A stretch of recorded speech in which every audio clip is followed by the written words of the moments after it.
So I got the, the mass of the proton and electron. I got the angular momentum, the dipole moment.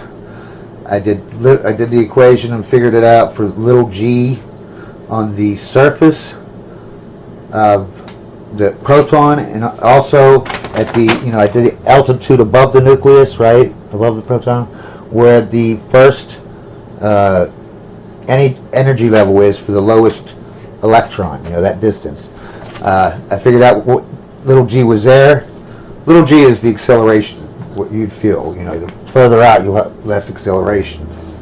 So, and I got the escape velocity on the surface of the proton, and I got the escape velocity at the distance that the lowest electron can orbit at.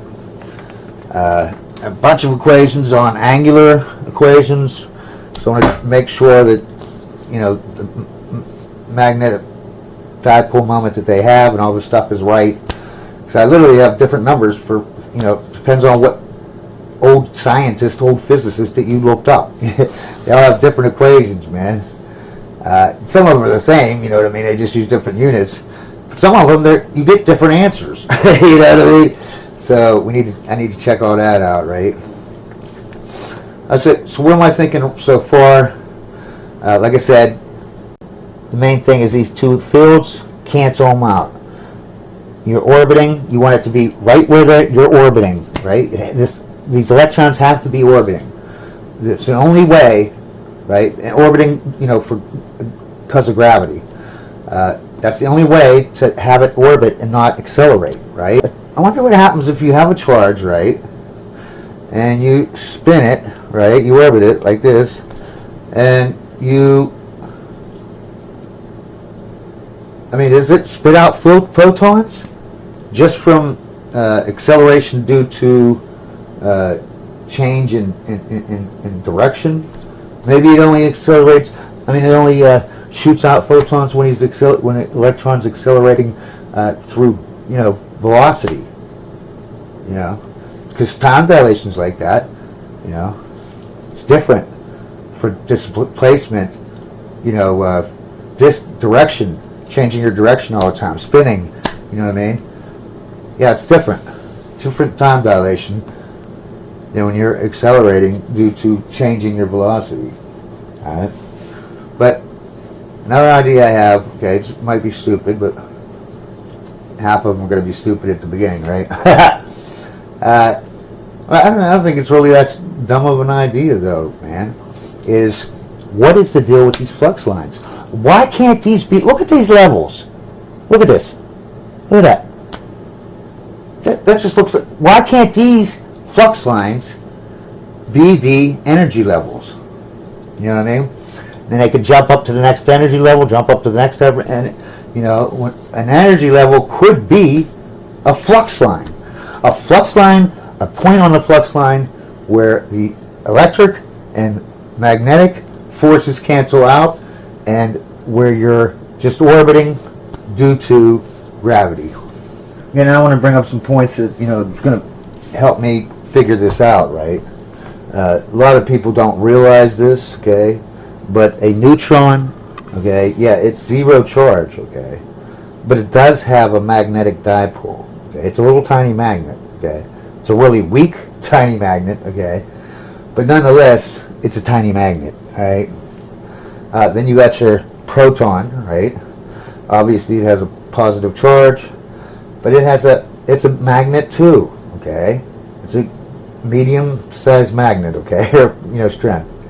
And then you got your electron, right? It's a negative charge. It's a big magnet. It's a powerful magnet, okay? But I'll get into these two on the next whiteboard because I have the questions about these, right? About their dipole moment. But we don't know. But I assume that I assume electrons spin just like protons. They all spin. This thing that they have angular momentum and don't spin, obviously that's stupid. But I'm not, because every I've heard 100 reasons now. There's only been one that made any sense. You know what I mean? All the other ones were like so stupid. Like, when you spin, you have little parts inside there spinning. They ain't spinning though, they're going in a circle, right? So if you don't have parts, small parts, you can't spin. Why? You don't have small parts. If the small parts is the ones that ain't spinning, then, you know, I can see them saying it the other way around, you know what I mean? The little parts inside, you can't take them out and spin, because when you spin them in a ball, they're just going in a circle, you know what I mean? That, at least, I mean, it's stupid, but it makes sense. It makes logical, you know what I mean? Saying that the parts, like you spin a basketball, the parts don't spin, they just go in a circle. So the big guy can't spin without those small parts? Why does he need those small parts if they ain't spinning anyway? So that's one of the things we need to find out, is this spinning for real? And is the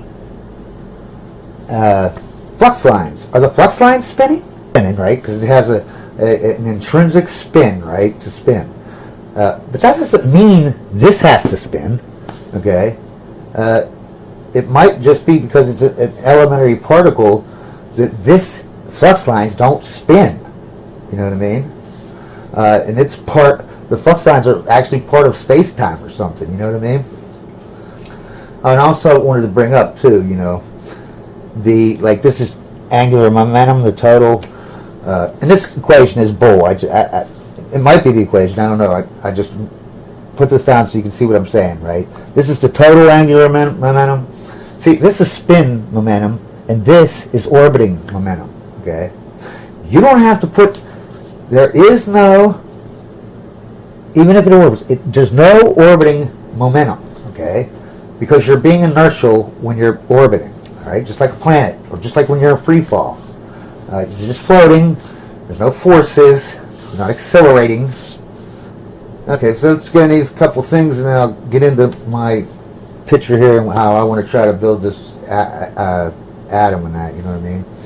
But I want to bring up some stuff that I didn't realize and I didn't know, okay?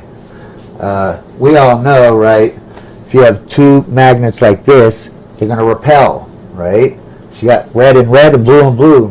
They don't want, you know, a man and a woman is different. They want, that's what attracts, like over here. These attract. They will come together, right? All right. Look at why, though. Okay. Yeah, they can't link up, like, you know what I mean? This can't go into there, and that can't go into there. You know what I'm saying? So it repels, right? Yeah, you can see when it comes out. Sure, they're going in the same direction, right? But neither one of them can crisscross to go into the south, right? So they repel, right? The magnets, they ain't gonna go with that, right? Here they attract. It looks like they wouldn't attract because look, this comes out and it goes up there, this goes up. But it can always go up this way, and it can always go up this way, and then attract to each other. You know what I mean? See, these have no place to go. Once they go in, then they can attract. You know what I mean? They're stuck together. You know, boom. Over here, that ain't gonna happen, right? But I want you to notice when it repels, your arrows are going the same direction on the sides. Over here, when you attract, your things are going the opposite, okay? Look over here. Here's two magnets made by a coil, right? You got your north over here, you got your south over here.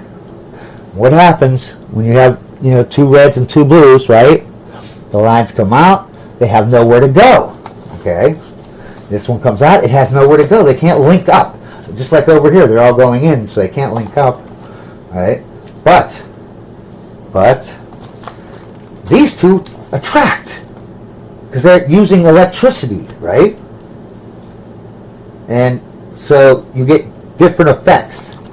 Why does this happen? Well, the obvious reason, right? There's nothing else that you could say. It's the electric force. This has an electric force, this doesn't.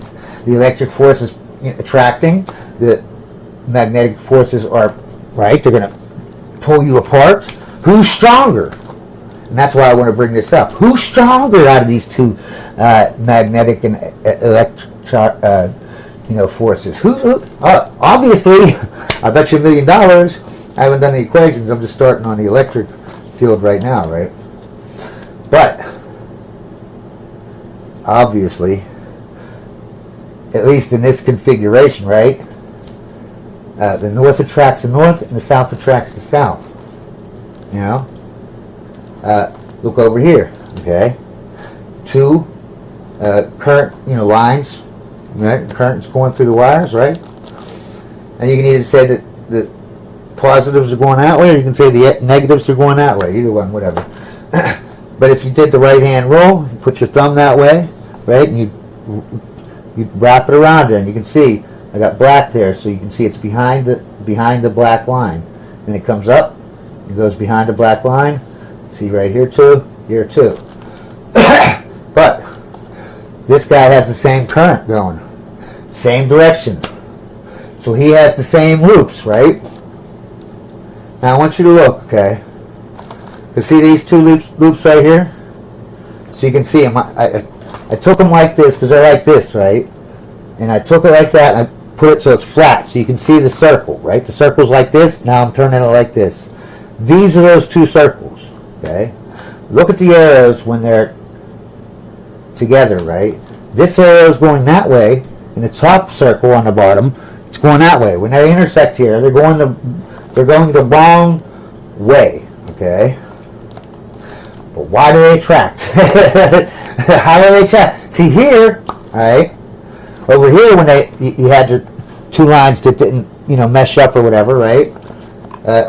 Yeah, they had nowhere to go. They couldn't go. Where would they go? To link up, they can't cross paths or whatever, right? But look what they do over here, right? See, if the left side over here, right? It's going down and it's going down. On the right, it's going up and it's going up. So if this arrow here just flips up like that, and this arrow going horizontal flips down, you'll have this, and they will just link up to a bigger circle, right? Hey, I made a mistake right here. I should have the arrow right here. These arrows should be going up so that it forms a circle. I have them going down by mistake. You can't do that here. Alright? But why is it happening? Again, it's because of the electric field. It's the only difference, right? It's the only difference is you've got an electric field here and you don't here. So obviously that's what's doing it, right? Okay, look at these ones, right? I got this blue one and I got this red one, right? So I did the same thing with these two so we can see what's going on, okay? Because these are like this, and I'm going to turn it like that, right here, see? This is the top one, this is the bottom one. Look at the arrows where they're intersecting, right? They're going perfect. They're going good, man. That's good. Look at that. I like that. You know what I mean? But it's just like over here. You know what I mean?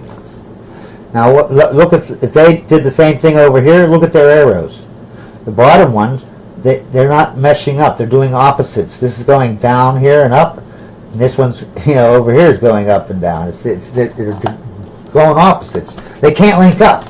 Okay, so they repel. Okay. You have enough power, right, to overcome the electric force. So one more thing, right?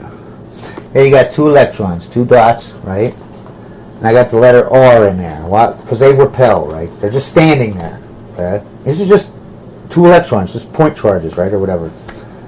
Yeah, it's electrons. They repel. Okay. But what happens if I take these two electrons and you see these little dots? That's one electron. And these little dots are another electron, and they were going at a parallel from each other. But now that they're moving, right, they get a force that pulls them together. See how I got the arrows? You can tell they're coming together, right? That's the magnetic force. So if two electrons are standing still, they repel. If they are moving in the same direction, they attract. But if they're moving in the opposite direction, like over here, right, they repel each other, right? And one other fact, let's say you have these three electrons. They're both, you can see the vector, right? They're all moving in the same direction that way, right? If they travel like that, these two that are elongated the long way, those longitudinal, they will repel. These two here that are traveling side by side, that would be just like this right here. They will attract. Okay. And I noticed that a lot of equations don't take into account for this bottom here, where the longitudinal or whatever you want to call that type of repulsion. They always They always seem to not